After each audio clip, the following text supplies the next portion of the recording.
Today we're broadcasting live from UVA's Morven, and we've got an important topic to talk about today, and that's empowering women and providing opportunities for women across the continent of Africa. So this morning, you saw the format last week. We'll start off with about 30 minutes of questions, and then we'll to really get the conversation going, and then we'll open it up to our audience and to our friends who are joining us online to be able to participate in this discussion. So to kick off this morning, we're going to have a little quick round of introductions. So I'll just kind of pass the mic this way. So we'll start with just telling a little bit about yourself and your work. So Kagiso, if I could just start with you. Thank you so much, Neil. My name is Kagiso Maphalle, and I am an African customary law expert from South Africa, and I work with women and children's rights. I turn traditional leaders into feminists. Thank you so much. My name is Pinty Dludlu from Swaziland. I work with transgender and gender non-conforming people. I'm the executive director. We are trying to create safe spaces for transgender and gender non-conforming people to create a just society in the country. Thank you very much. My name is Doña Moleka, and I am the marketing manager for an international NGO that works in increasing access to sexual reproductive health among youth and women in general. I work with youth and women, work to empower them and to equip them with all the necessary skill to enable them to have a brighter future. Thank you very much, Neil. My name is Danai Chirawu. I'm a lawyer from Zimbabwe Women Lawyers Association. I am a feminist and a women's rights activist. Thank you. So I'll start with a story this morning. When I was 3 years old, my only sibling, Rachel, was 8. She was 5 years older than me. And I remember each day I would, come home and she'd have a chalkboard. She's got this curriculum of, trying to teach a 3-year-old, and educate a 3-year-old. And she just knew from day one that she was going to be a teacher. I just always admired her for that. And she knew from the beginning that was her passion, is where she's going to put her energy. Now she's a vice principal at an elementary school in Georgia in the United States. And so I'm curious for you. Why did you? What started this for you? Why did you commit your lives to empowering women in your countries? Was this just part of your DNA from birth? Or was there some event that happened in your life that really made you follow this path? Well, for me, Neil, I've always been interested in working with women and children in rural communities, and I have always been exposed to the system of African customary law from a very young age because my mother is from a royal family. So I always had questions about how women are treated differently from men whenever I visited my grandmother's village. But for me, the turning point came when I started my first job at the Commission for Gender Equality, and I lost a client because of a lack of research that could help strengthen her case. My client committed suicide. So that is when I made the decision that I'm going to specialize and go do my master's and PhD, so that it was unnecessary that someone could lose their life because there was a lack of research. So I decided to be the point of reference, the authority in the field, so that no more women can die as a result of that. Thank you, Neil. For me, I've always seen myself as a lecturer shaping people's lives, especially women. But then the turning point was when I reached university and I was discontinued and discriminated in my third year of study because of my sexual orientation. That gave me the right to, or rather propelled me to fight for women's rights in the country, especially trans people, creating safe spaces for them, because I feel we need to have a just community in Swaziland where everyone is able to access services irrespective of their gender or sexual orientation.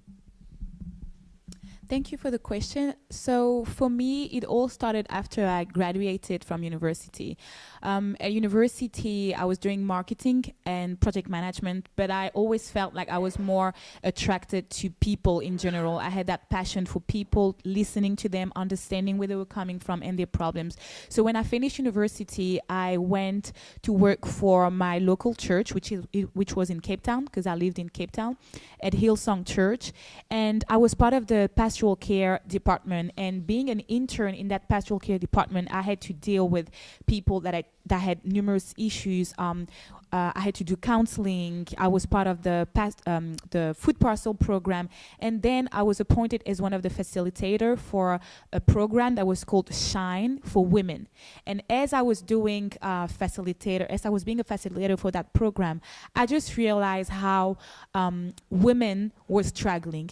I was surrounded by very strong women, but at the same time, broken women.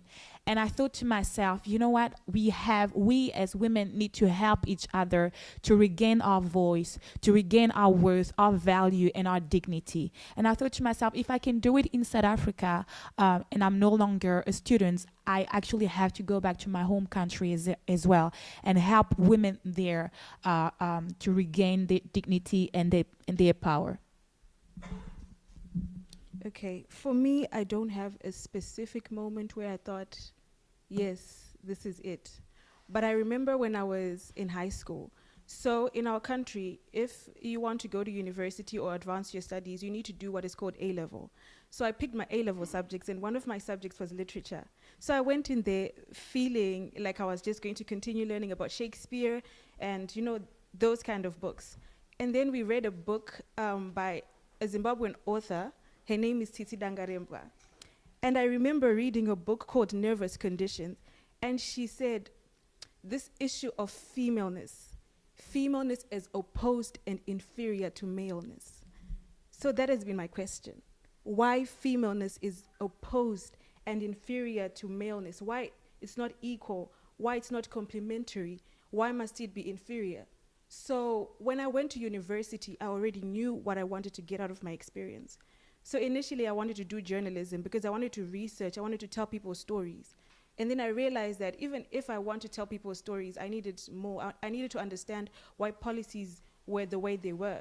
So I decided to study law so that I can understand the reason why the laws shape certain things in that specific way. And in that I have discovered that there's so many things that society controls that can easily be changed if society is open to having them change. And for now, it feels as if society is not ready to change the narrative about the status of the African woman. Thank you.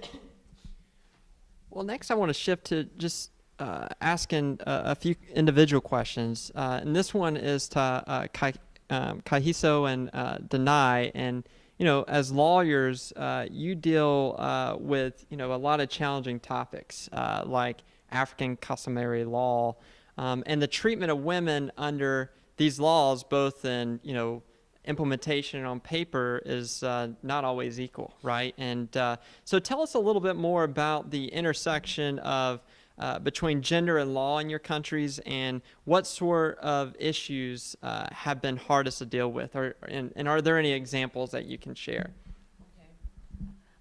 For me, the hardest challenge has been bridging the gap between the provisions of African customary law and the Constitution, and how these two systems of law relate to women and children's rights in South Africa, especially in rural communities.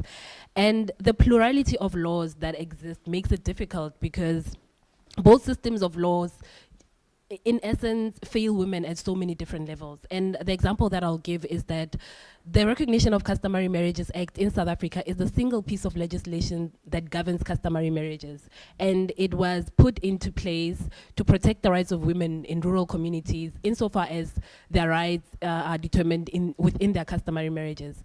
But there has been a lot of problems with its implementation because it is not a true reflection of how customary marriages are concluded in South Africa and how they are celebrated and the intricate relationships that exist between the parties to these marriages. So what happens is that there is always a legal loophole that women and children in rural communities are placed in, and it affects their rights to inheritance, to succession, and so many other rights. And I feel that for as long as that gap between what the customary law provides and what the Constitution provides in relation to women's rights is not filled through research, qualitative research, then these women will always be at a position of being compromised and they won't be enjoying their human rights. So that's, for me, been the biggest challenge so far. Thank you very much, Kai. So I totally agree with what you're saying. I was going to get a little bit more technical with this question. When you look at the way laws are formed, so when we talk about equality, there's two types of equality. So there is formal equality and substantive equality. Formal equality assumes an umbrella way of dealing with an issue.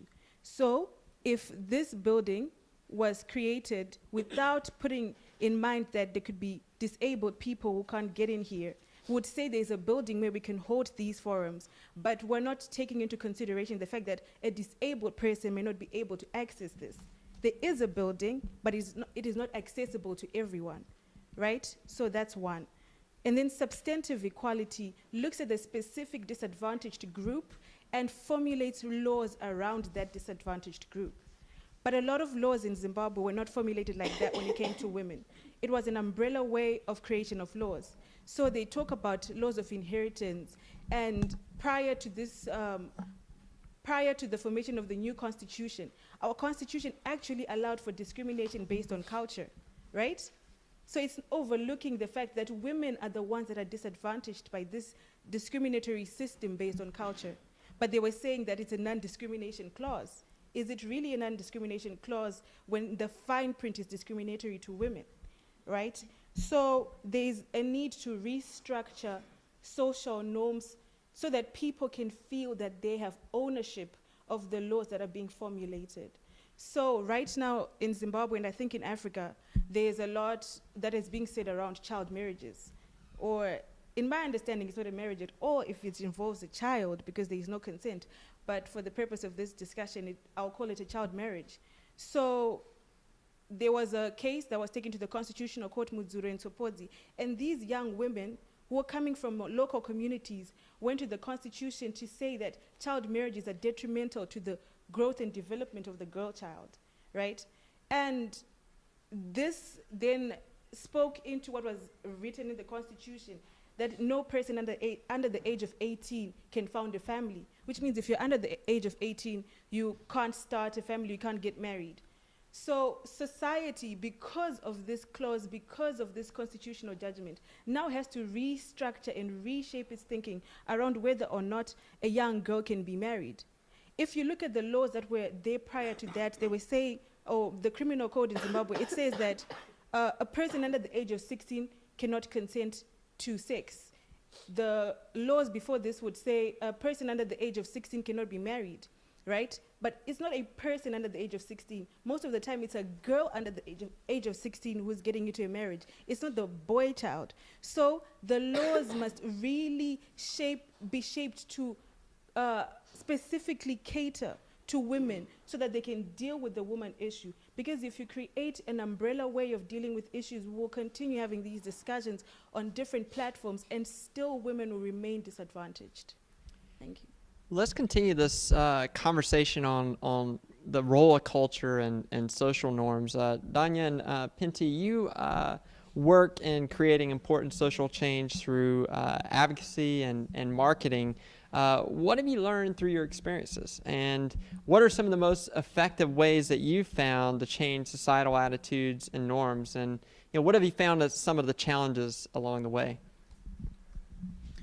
Well, as I said before, I'm a marketing manager, but I do social marketing. So in my work, I think one of the most, there's a lot of challenges, but a few that have really occurred. First of all, cultural norms. Culture in Africa plays, I will say, most of the time a negative role and is usually not in favor of women and girls in general in Africa. Secondly, there's also the lack of knowledge and proper information. And as well, all those myths and misconceptions that people have around, let it be contraception or even women in general. And I'm going to give a simple example. Most of the region in Africa, there's a lot of rape that are being done. And in DRC, for instance, in Eastern Africa, when you interviewed, I was watching an interview made by a French journalist to some of the soldiers and other people from the community that used to rape women, especially the soldiers. And when they came to ask them, why do you do that? Most of them say that in their culture, raping a woman is equal to getting from her all her strength and all her stars, as they call. So when you go and you rape a woman or a young girl or a virgin, you get all her strength, and that enables you to then go and fight war and then win the war, which is quite crazy if you have to think of it. How would that make you win the war? And most of them don't even win their battles. And those are the kind of misconception and myth that we really need to address and to show that it's just not okay. So culture as well, when I mentioned culture, you will find that most of the time they will teach young girls, you are a young woman, what you have to do is to find a husband and then you need to have children and your life stops there. So this creates now a generation that no longer project themselves further in the future. They're just stuck in a bubble where they just think, my role as a woman is to find a husband. And if I do find a husband, I'm the most happiest woman in the world. And then if I have children, then I'm the most happiest woman in the world. So through my job with marketing, we are trying to get back into that sense of inspiring people and help them to project themselves in the future. And I do believe that one of the ways to change societal attitudes and behavior is to cultivate a culture of love and respect from one another, love of myself and love of each other, and as well to cultivate a culture of knowledge and education. Knowledge and education are key to women and girls to know the truth about themselves, to know about who they are as a woman, what are their role in society, and how they can move forward. So through my job, this is what we're trying to do, like really empowering women, help them to gain more self-esteem and showing them why and how education is also important for their life. Thank you, Neil. I come from a very conservative society where respect is put up front in most of the things one does. So for me, what I've learned is to be heard without rioting, make my voice heard without rioting or making any noise. So this has helped open up many doors for us as a community in the line of work I do. Also partnering with those people or rather allies who are in line with our work or friendly with our work. That has opened many chances, especially in my work. It has been the Ministry of Health through Swaziland National AIDS Program, which is so friendly to key populations or rather marginalized populations. And they saw the need to work with trans people because there hasn't been anything for trans people in terms of program or projects run in the country. That way we've been able to get opportunities to create more allyship with other organizations and also be led to other services like sensitizing police officers, which creates safe spaces. And that way we've been able to create or rather establish good relationships with other departments. Looking at how one can portray themselves in public, I feel like as a leader I have to portray a good image of myself, be it in the public eye or off the public eye, because it plays a major role in saying who trans people are, because there's so many misconceptions about trans people all over the world. So if you portray a good picture of yourself, that makes it easier to be heard by any other person who you're speaking to. My challenges have been funds. At the moment, we have no office space, so that makes it difficult for people who want to work with us to find us because there's no place we operate in except operating from home. Also, another challenge has been language barrier in Swaziland because we've got terminology that cannot be translated into the Siswati language. So if I get two traditional leaders to speak about trans issues, it becomes a problem having to translate or explain deeper what trans issues or rather a trans person is. Also, the issue of negative reporting from the media. My expectation is the media to be educative rather than selling or rather reporting negatively about our issues. But instead, the media has been giving false information or rather portraying a very bad picture, which doesn't stand well for the work we are doing. Also, the lack of motivation itself. working with people who cannot go to work because there's nothing they can get at the end of the day. So you really need to work with people who are passionate at heart and will get the benefits once we are having some kind of funding, because it really needs strong-willed people to go out there and share experiences about being trans, or rather the work we do. Pinty, maybe we can do a little bit of a mic shovel, because I would love to continue talking to you about this and about, kind of the intersection between, folks who are fighting to empower women, but also transgender people. And, are there organizations that are collaborating together on this, and could that really advance this important topic in Swaziland? Thank you, Neil. Like I mentioned earlier on, Swaziland is a very conservative society. While we do have so much empowerment to say women should be in parliamentary positions and other bigger positions, but to be honest, the feminist movement is not visible at all in Swaziland. We have no visible feminist movements. So the issue here is we have our people who inspire, or rather motivate, women to climb into the ladder of success and go for higher positions. But then the truth is we don't have those visible movements, so it is difficult to collaborate. So in my line of work, we are motivating the trans community to be out there visible, working so hard to be known and liberate themselves. But then again, there is nobody we can collaborate with at the moment to say, here we are, let's work together and advance women's issues. And so long as people see trans women as not women enough, then it makes it difficult for collaboration, even if the other movements for women are there. So it means to say we need to find a common ground to say women issues are just women issues. Either you are trans or cisgender, the issues should be the same. That way we can collaborate, but currently there is no collaboration due to the fact that there is no visible feminist movement in the country. Thank you.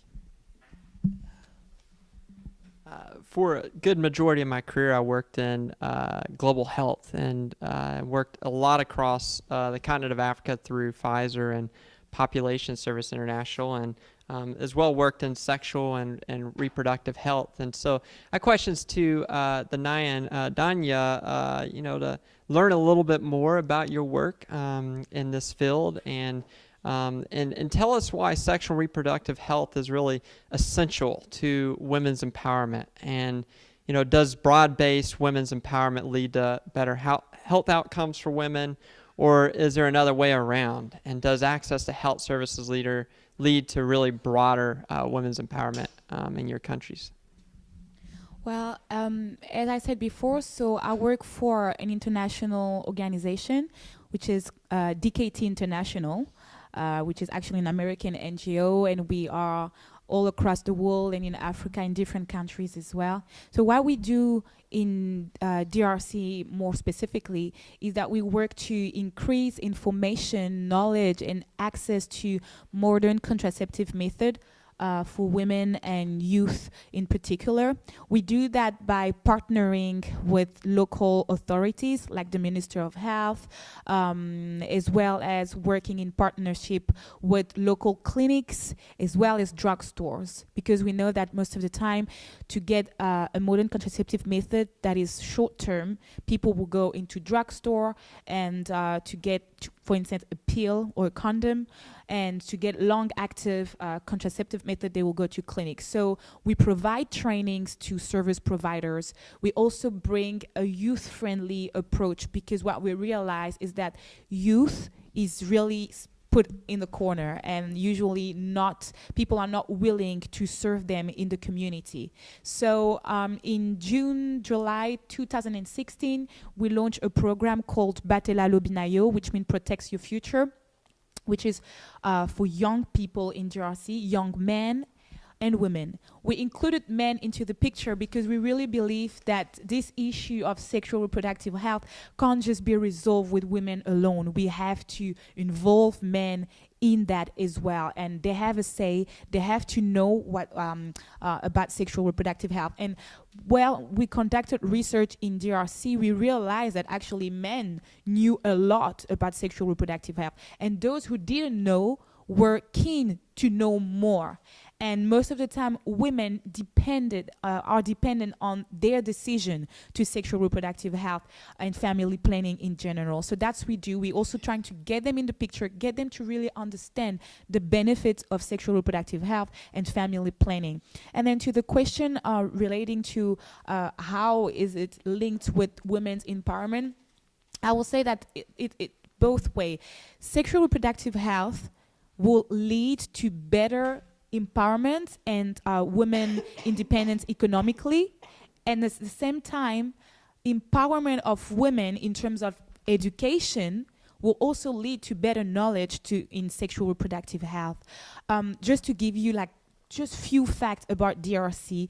In DRC we have about 85 million inhabitants in the country, from which every year there's more than 3 million of births, and more than 600,000 comes from girls under the age of 18. So this is really too much, and it just shows us that there is something to be done. And most of more than 80% of the population usually live with less than $1 per day. So today, a couple of days ago, I was reading an article from UN Women where they actually said that they conducted a research that proved that if there is an increase of 10% of girls going to school, that will benefit to an increase in 3% in a country's GDP. So this just to show how sexual reproductive health is important for better economical growth in the country. If there's more girls and women going to school and having education instead of staying home and bearing children, we can clearly see that there will be a huge impact in a country's development and economical growth. Okay, thank you, Doña. For the kind of work that I do, our focus is very legal-based. If you are in Zimbabwe and you're a victim of a crime, regardless of who you are, if you want the matter to be taken to court, the first thing you need to do is to go to report at the police station. After that, the matter will be taken to a local court, which is a magistrate's court, and that's when the matter will be prosecuted. The person who will help the victim to have their matter prosecuted is the prosecutor. So regardless of your social status in the community, regardless of your ability to get the finest lawyer in the community, you still have to go and get help from a prosecutor. So why am I speaking about this? Our work is research-based to see how the courts have received sexual reproductive health rights, and we're mainly focusing on crimes of a sexual nature. What we do is we monitor cases as they're happening in court, because we do not have the legal power to prosecute on behalf of victims of sexual crimes. By victims of sexual crimes, I mean people who may have been victims of rape, or rather survivors of rape, aggravated indecent assault, and different kinds of sexual crimes. So we monitor to see whether or not the prosecutor actually understands the matter that is put before them, if they're putting enough effort to make sure that the matter is prosecuted properly. Because in criminal matters, proof is beyond a reasonable doubt. So if the other party feels like there's a bit of doubt, that might mean that the matter will end there for the woman. So we need to ensure that the person who is the spokesperson or the mouthpiece for the woman actually understands the woman's issue. But it doesn't start with the court. It also starts with the police. It's commendable to say that in Zimbabwe we've got a victim-friendly unit, which means every time you're a victim of a sexual crime or domestic violence, you don't go to report your matter to any kind of police. You go to the special unit called the victim-friendly unit. However, in Zimbabwe, some of the police stations don't even have specific rooms for victim-friendly unit. So regardless of whether or not you're speaking to a victim-friendly officer, if you're speaking about your matter in front of people, that area of privacy is already taken away. It means anybody can listen to how gruesome the rape was or how gruesome the assault was. So that privacy is taken away. It reduces confidence in women to go and report. If you go to court and the prosecutor has taken up your matter, you need to understand whether or not the prosecutor actually knows the facts of the case. Our courts are already overwhelmed. There's overwhelming backlog. So what does this mean for the woman who's coming to report? I remember at the beginning of our research, we found out that in a certain court, there was a 60% acquittal and withdrawal rate, which means 60% of the women who came to report went home having been told that maybe they were not raped, or having felt that they could not continue to prosecute, so they withdrew their matter. So it's important to see that if we're making progress at the grassroots level, what happens when there's a violation of that very right at the top? What we do after that is to try and educate the community about their rights, about how they articulate their matter to the police, and what rights they have when they're at the police station, how they articulate their matter to the prosecutor. And on top of that, we try to make sure that the prosecutors themselves understand the value of the work that they're doing, regardless of the backlog. Because our economy is already in shambles, they're underpaid and overworked. So you need to spark that kind of passion that transcends the fact that the pay might not be enough and the hours may be too long, but the issues are so important that you cannot afford to treat them as if they're nothing. And also, because there is a movement against child marriages, we have been going into communities to teach women, children, and of course men about issues concerning the illegality of child marriages. As it stands in Zimbabwe, we do not have a specific law that speaks to child marriages. It's incorporated in certain laws, but we're fighting so that child marriages in itself is seen as a crime, and how it's prosecuted must be clearly articulated. And yeah, I think I don't want to go on and on, so I'll just end here. Well, we'll continue on this discussion of law and how that really can impede or and enable empower a woman. And so perhaps, Kagiso, we could turn to you. Many in the audience may not be familiar with customary law in South Africa. So I'd like to dive a little bit deeper on this topic specifically, and to have you really tell us a little bit more about your work, because as you know, customary law seems to really be a challenge to women's empowerment. And in many countries across the continent, a married woman has fewer rights than an unmarried woman. Is this the case in South Africa? And conversely, are there ways that customary law can be marshaled to advance women's rights? Thank you, Neil. And my answer to that question is both yes and no. Yes, because the general history and narrative of customary law and its relation to women and children's rights paints a picture of women being oppressed and having absolutely no rights.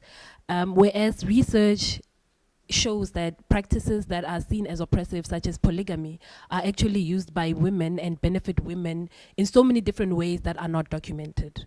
No, because current research shows that women in rural communities have, since time immemorial, navigated power dynamics and patriarchal systems within their communities to their own benefit. I'll give an example. I recently did research on woman-to-woman marriages in South Africa, and a woman-to-woman marriage is a marriage where a woman marries another woman in terms of customary law so that she can bear children for her.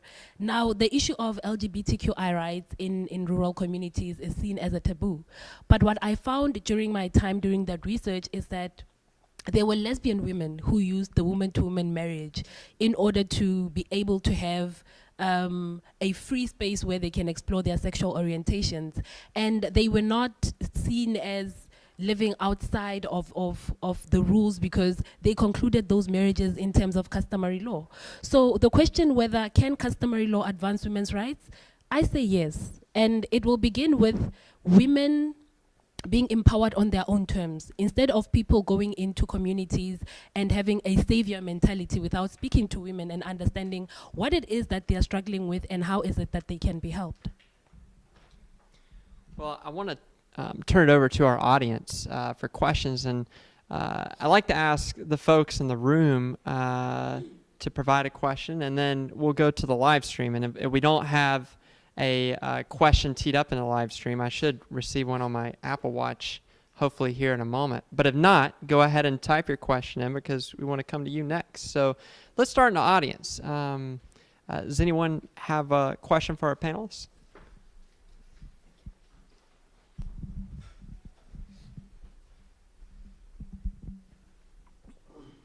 Thank you. My first question is directly to Pinty.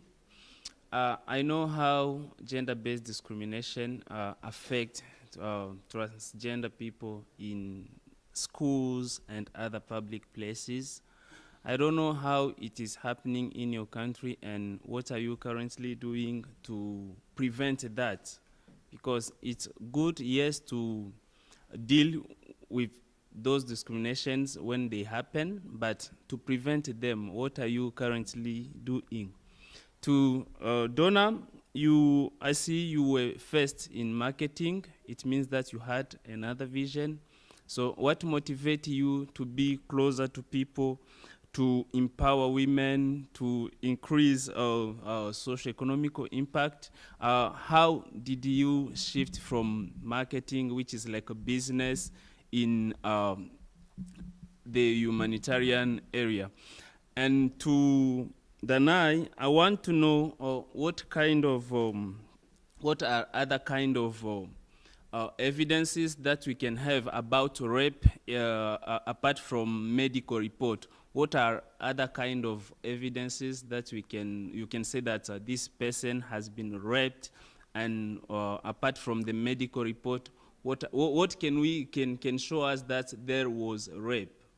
Because you talked about some evidences at the court when the judge said that this person was not raped, and all what I know in my community, they used to consider the medical report to show that a person was raped. Thank you, Jack.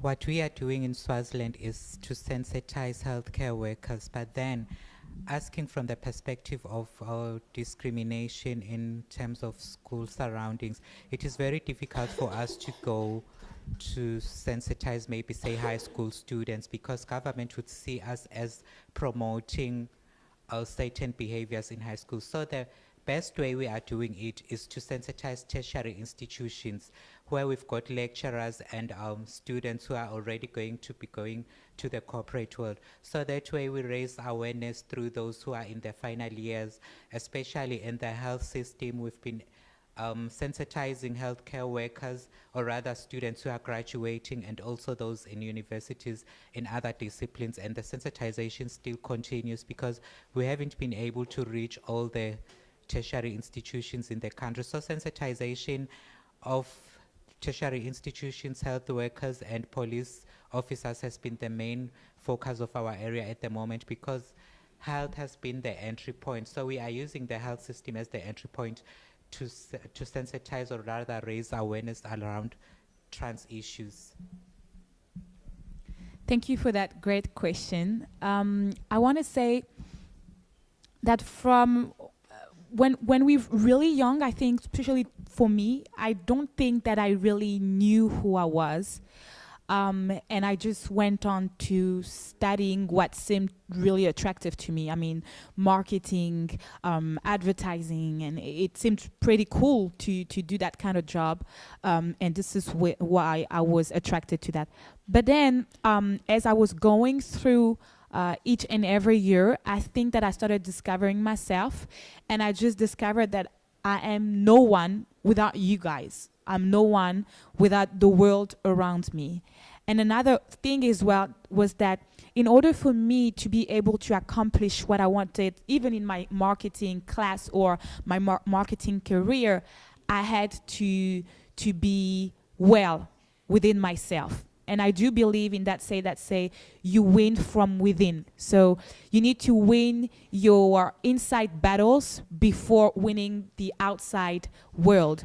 And that's when it clicked in my mind that, you know, if I need to be well inside, how many people in the world are also not feeling really well inside? I was that kind of girl that wasn't really well. And I remember in my marketing class, often back at university, I felt like a huge gap. And I wanted to find purpose in what I was doing in life. And I think that's when I started discovering myself. And funny enough, people that were around me were also people who had a lot of issue. And as I mentioned earlier, when I then went on to work full-time in my church, because I just felt like I needed to give back to the community, because I've been so blessed in my life. So I felt I need to give back to others. And that's when being in direct contact with people who were hurting just made me understand that, you know, money is important, but it's urgent to make the world a better place. And that's when I started shifting from just a business perspective to a more humanitarian response. Thank you, Jacques, for that question. It's a very complicated question. Firstly, because when you speak about rape and the consequences, it's not enough just to tell people that you were raped if you want the person to then stand trial, to be arrested, to be incarcerated. So aside from a medical report, because it's quite definitive, it will tell you if there's DNA that shows that someone did something, it will be there, it will show whether or not there was force. It gives a definitive answer. But to say it's the only method of proving whether or not there was rape would be an incomplete answer. The first thing you need to do is to speak, to tell people that this act of rape or invasion of personal space actually happened. Then to limit it to saying that there needs to be a medical report, otherwise there is no rape, would then overlook the fact that not everyone reports immediately. So medical reports are most useful when someone reports early. So we try to encourage the community to report within 72 hours when the evidence is still fresh. But the psychology of it all shows that it's not always easy to speak about that type of invasion. So sometimes a person will report after 3 years, and maybe the evidence is just their word of mouth. And sometimes it's just about how you coin your story. It's about how you give out your statement. And also, if there was a person who was present when that was happening, they can come and attest to whether or not this happened. But we've seen that it's harder for a person to actually get a convicted sentence for their perpetrator if they report late. So the encouragement is to report early, but there is no formula for it because it's a very psychological process. Can I just add to that? I think that, of course, it's very imperative, and I always encourage people who have either experienced or a rape or know of someone who has experienced a rape to report it as soon as possible. But to bring it closer to home, in the US right now, there's the Me Too campaign that is currently happening, and it shows you how difficult it is for people to open up and actually talk about something of that nature, because there's a lot that happens when someone gets raped or is sexually harassed and so forth. So to simply limit it to a medical report and say that, but for the medical report, this did not happen, then it also takes away from what is currently happening in the US with the Me Too campaign. Because I believe that the Me Too campaign shows you that something can actually happen and people find it very difficult to talk about, but it does not take away from the fact that it did actually happen and something needs to be done about it. So we've got about 10 more minutes for Q&A. I'm going to take two quickly from MWF Live. So here's a few questions that have come through our network. The first is for Kagiso. Specifically is, how would you influence the Constitution of South Africa to pass laws that are favorable to women as far as ethic and customary laws are concerned? And then to anyone who wants to take the second question, what are some strategies you will suggest to amplify the voice of women in development and peace building in Africa? Kagiso. I would influence it by doing what I'm currently doing and do more of it, by doing research in rural communities and bringing qualitative, scientifically proven research that shows the realities of women on the ground and how the law as it stands today impacts on their lives and their enjoyment of human rights as women's rights. I think that one of the reasons why I lost a client to suicide is because there wasn't any research that I could refer to. And it's not that the judge did not know that we had a case, but we did not have proof, scientific proof, research evidence that can prove that what we are talking about actually exists. So it's about doing this research so that the gaps that exist between customary law as a system of governance and the constitution as the supreme law of the country can be bridged so that women and children in rural communities can be beneficiaries of pieces of legislation in South Africa that actually protect their rights and that are seen to work for them, because currently I'm of the opinion that it doesn't happen. So that is why I am so focused in doing this research. I would like to respond to the second question. I think that women empowerment is a very internal process. It starts with the woman believing in her own value. We want to speak about formation of laws, amendment of laws, creation of new laws, but if a woman does not believe that it's got any value addition, she will not input into that law. So laws will be made on behalf of women by men who are the majority in these spaces of influence. So what we need to do is to continue the conversations within different spheres of society. We should not limit the conversation to a certain group of women. All women should be included in decision making. They should be asked what they think about certain laws and how they feel those laws affect them. Because if we do not do that, we will continue being in this very same space where laws are being made, but women are not implementing them. We have instances where a woman will understand why her husband beat her. She will say he was reprimanding me because I did something wrong. But there's laws that are there to protect the woman from domestic violence. She will not report because she does not feel that she's been violated. The fact that she does not feel that she has been violated is quite problematic. So we need women empowerment to be an internal process that builds to the bigger picture of change. And it's going to take time, but we cannot wait. We have to continue the conversation because I don't think we're starting a conversation. It's happening. We need to continue this conversation. Let's take two questions from our in-person audience. I want to hear from one female and one male. We're going to hit two questions and see how much time we have left. Sir? Yes, this question is directed to Kagiso. So as far as women's rights are concerned or the protection thereof, would you say, which law would you say advances, their rights? Customary law or the received law? And then secondly, do you think that customary law has evolved? And if it has, to what extent? Yeah.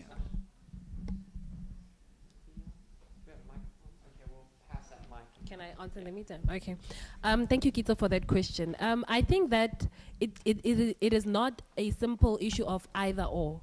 It actually has to be a combination of both customary law and the constitution towards the advancement of women's empowerment. The reason I say this is because customary law as a system of governance is not going anywhere. It is the law that is applicable in the realities of these women on a day-to-day basis. And they have lived with it, they understand it, it applies to their lives, and it is always their go-to place whenever they encounter challenges.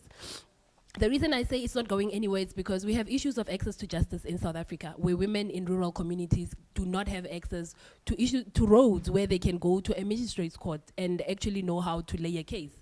Their first point of contact in rural communities is going to be the tribal court, where they're going to go to the chief and lay a complaint.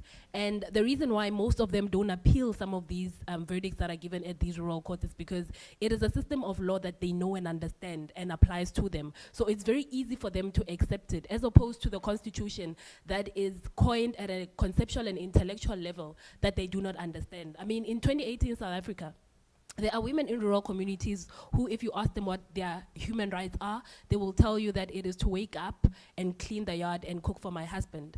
Because there aren't people who are going to them and speaking to them about human rights at a level that they can understand, giving them tangible examples that they can relate to. The conversation is always at an abstract level. So it is that thing that happens there in the air and they can't relate to it. So that is why both customary law as a system of governance and the constitution needs to work together so that women can be empowered. Has customary law evolved? Yes, to a large extent. There is what we call living customary law, which exists currently in rural communities, and it evolves on a day-to-day basis, depending on the developments that are happening in these communities. And I have seen through my research how customary law has evolved to emancipate women and to promote women's empowerment. And had I not gone to these communities, I would not have known about it. And I always say that I have learned more about women's empowerment sitting on grass mats than I have in boardrooms and from textbooks. So that is my position on the matter. Okay, thank you very much. My question is related to both of you. So, coming from an African perspective, we know culture is one of those things that we practice and that identify us as Africans as well. So how do you relate culture to human rights? That's my question. Thank you for that question. One thing that I have been grappling with is how culture can be united with human rights. And my conclusion is that because culture is made by people, it's for people and through people, it can also be changed by people, right? So the things that we call culture did not just emanate from nowhere, they started from somewhere, and they've been evolving. There was a culture that the woman would cook and clean and gather while the husband would hunt. That was the culture. Now people are going to work. That is the culture. So it's supposed to be dynamic. The problem is that for as long as culture does not benefit the person who's always benefited from the oppressive system, they will refuse to change it because they feel that equality takes something away from them. But equality only levels the playing field. The fear is that if a woman is empowered to go to school, and there's a job opening, and there's 4 of you that are men, you've got a 25% chance of getting a job. If there's 10 of you and 6 are women, you've got a 10% chance of getting a job. And that feels like taking something away, as opposed to it being value addition for the economy. So there is this superficial fear that if we let go of our cultural beliefs, we will lose something. But I feel that there's something to be gained by allowing the changes that are happening within the world to shape our culture. It's easier for people to accept the changes with technology, but harder for a person to see a woman who's human just like them as an equal or a counterpart. So I think that the problem is that culture is being used to benefit one party and to stifle the other.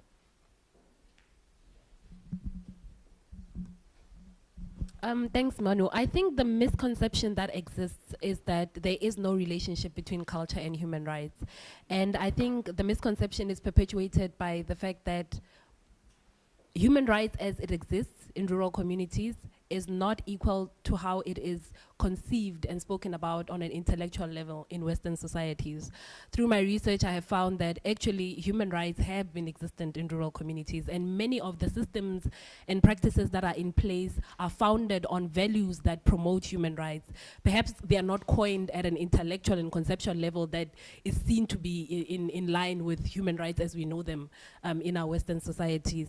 And the big thing about bridging the gap between the two is that we need to have a ground-up approach to the problem so that we apply human rights in a way that is practicable and can be tangible and is realistic to how people in rural communities live, so that it can be applied to their lived realities as opposed to how we conceive their problems to be. That is why research for me is important, because we need to sit down with these people and understand what their problems are. And culture on its own, especially customary law as a system of governance, has been evolving. In its nature, it evolves. It's not stagnant because it is not even written. It's passed on from generation to generation orally. So that shows you how it is constantly changing and evolving. So it is not stagnant. It has always been evolving. It is currently evolving today. And 10 years from now, if we were going to have this conversation, we will see how culture and human rights have actually merged and are a reality for people in rural communities. But we will not know about it unless we go there and do research and document these changes. So I want to extend by just 3 or 4 minutes, because I think there's 2 really important questions that have come through the live stream that I would like to ask you all. Maybe we'll have around 4 minutes total in response. So the first is, what can one do to help women who seem to really internalize their abuses, their struggles, and that this has really become the norm in their life at this point? What can they do to move past that? And secondly is, how do specific countries address gender-based violence amongst criminalized group like sex workers, and how friendly are police stations to these folks? And I know we could unpack that over a whole nother panel, but what is your short response to these 2 questions? Thank you, Neil. Can I respond to the issue of gender-based violence? From my country, it's actually not violence if it's inflicted on the LGBTQI community. But then, due to the creation of safe spaces that we are trying to do, negotiating a safer space and support from the police officers, it's become a bit easier for people to report their offenses or rather abuse to the police officers. Because in the past, what would happen is somebody who's trans would go there, report a case, or maybe they have a case, say maybe they have been caught shoplifting. The shoplifting case is dropped, and it turns around to be a question about their sexual orientation. At some point, one trans woman was even undressed to see who she really was, what kind of genitalia she has. Also, the issue of sex workers. Sex workers in my country, sex work is considered illegal, but what normally happens is police officers would be picking up sex workers in the streets for loitering. It's considered loitering. Then the issue is how or why is it that only females can be picked up at night for walking at night in the streets? Why are males being left out and not being arrested in that case? And so the thing that happens has been, we have a program that comes from Positive Vibes, where we help document stories of violence of the marginalized community. So that way we've been able to save our sex workers who've been arrested on the issue of being loitering in the streets. Because when it gets to court, it doesn't come as a sex workers issue, it comes as an issue of loitering, which is there in the constitution to say nobody is allowed to loiter at night. But then the issue again is, only women will be arrested for loitering. And if you are found with condoms, then that becomes evidence for the police to say you have been doing sex work. I want to respond to the first question that speak about like how can we encourage women to like speak up instead of just keeping things for themselves. And I want to say, like, we can clearly look at the example of the Me Too movement that has started. It just started with one woman expressing her voice, and then we saw what that justice has been made, and this encourage other women to also take on the lead and starting to express themselves. So I think it has to come already from a status of justice, because one thing that really discourages women, especially in Africa, and I'm going to speak for my country in Congo, is that she may be thinking, why is it necessary for me to speak up if nothing is going to be mad about? Like, that person is not going to be condemned, but I am going to be the one on which judgment is going to be placed on. So I think we need to work closely with our government to really secure that aspect of justice that needs to be made. That's one aspect of it.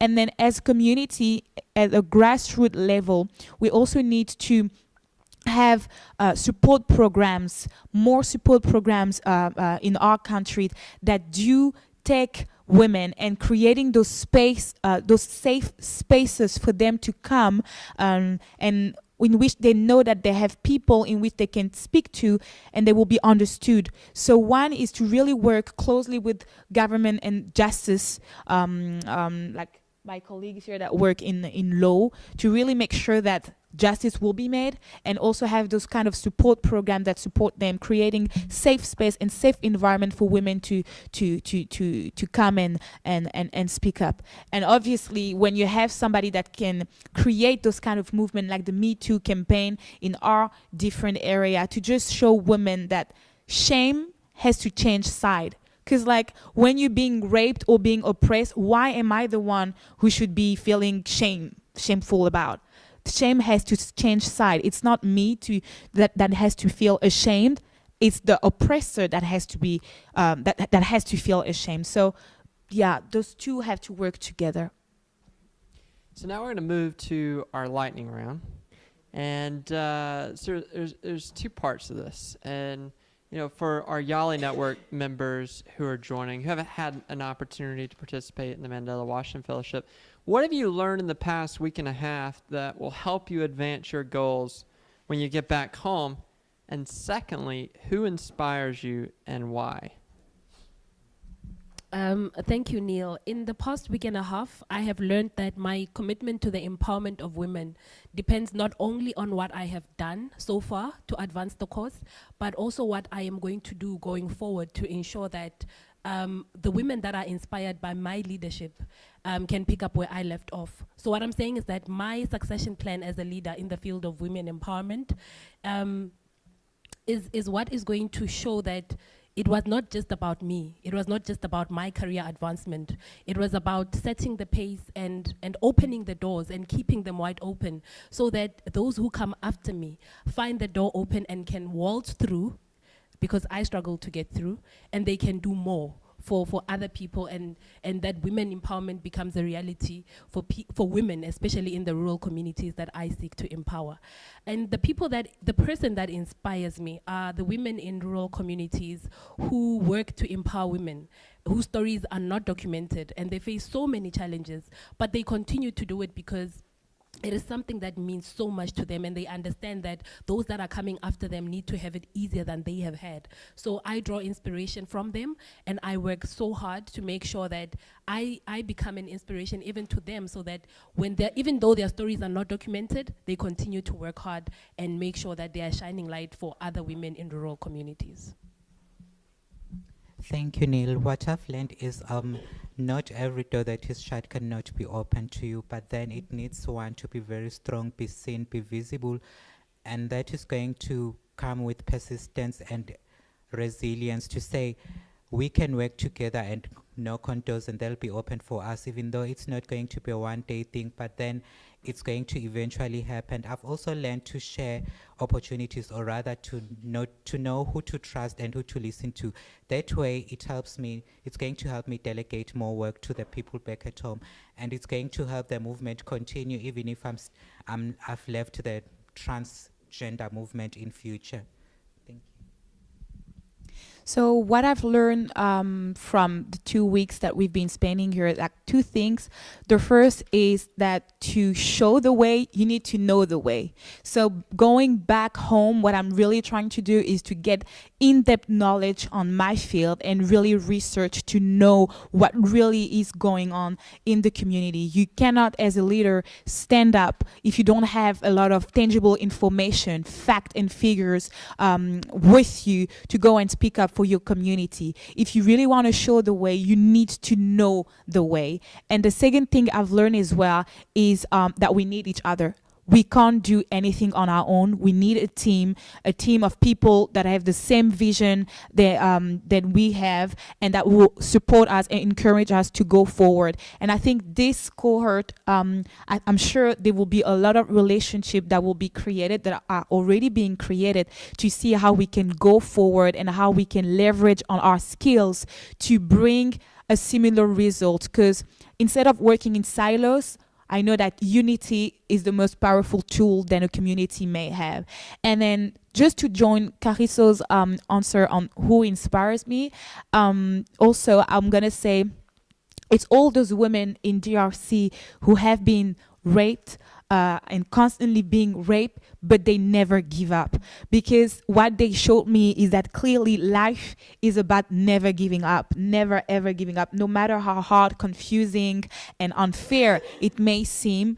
Never give up. And those women are the one who inspire me. They still, after being raped, they still get up in the morning, even how difficult it is, and go and trying to find a living, trying to work to find a living for the kids. And to me, that speaks thousands and millions of words of encouragement for future generations. I'm going to start with the second question. For me, the person who inspires me is definitely my mother. She is a single parent. She's a lawyer. She turned into a women's rights activist. She was heading an organization. And then she's now a high court judge. And for me, the pace has already been set.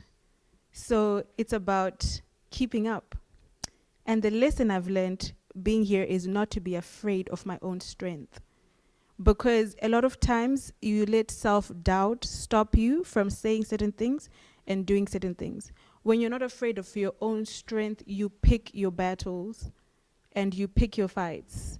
You pick how you say certain things and who you say them to. There's so many people who like to argue, especially about women's rights and feminism, for argument's sake, just to bring you down, just to stop you. But you can't be afraid of your own strength. So that's what I've learned so far.